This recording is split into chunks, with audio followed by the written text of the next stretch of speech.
FAM started in about 2018 when our pastor answered the call to serve vulnerable children and those families who take them in and support them, as well as everyone else in the community, the caseworkers. And he just wanted to kind of jump in and see where the biggest need was and where our church could step in. We started Kids Night Out. We've been doing those quarterly for about a year. We have wrapped around 2 families in our church. We have also connected with Jefferson County and been able to serve lunch to their caseworkers and just thank them for the hard work that they do. We've been collaborating with Colorado Kids Belong and other organizations like Project 127. We're just really trying to listen to the community and see what the need is and then do our best to fill that need.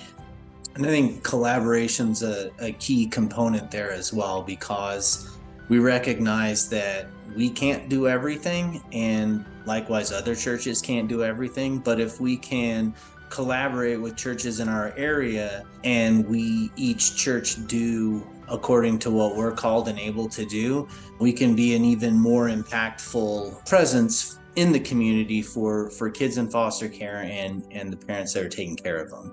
So collaboration is a key piece of our ministry. What it means to be foster friendly is that our congregation as a whole, they're aware of what the need is. They're aware of kiddos coming into our church at any given time, at any of our events, and knowing that they may do and say things that maybe we wouldn't allow our own children to do. But there's an understanding of these kiddos have come from hard places, and it's a result of their trauma. And being accepting of that, not judging them or the families that bring them in. It also means being trauma trained. We require all of our FAM volunteers and those that serve in our children's ministry to be trauma trained, and that has trickled into many other areas within our church. And it's just something that we talk about on a regular basis. We get up there at least twice a year on the stage and just kind of remind our congregation these kids are still there. They still need our support. These families need support. Our caseworkers need support. So for us at Foothills Calvary, it really just means keeping it in the forefront of everyone's minds and not letting the conversation dwindle and die off.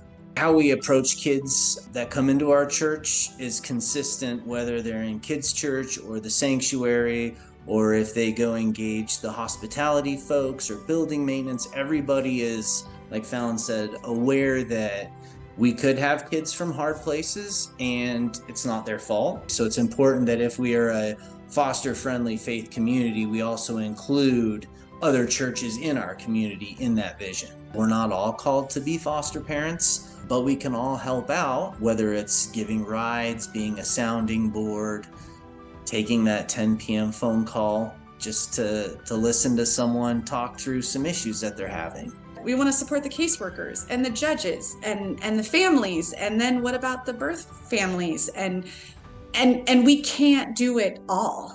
And so it really is important that churches step up and say, well, if you're handling a kids' night out, maybe we can start a support group, and maybe we can do a food ministry over here, or maybe we can have a clothing closet.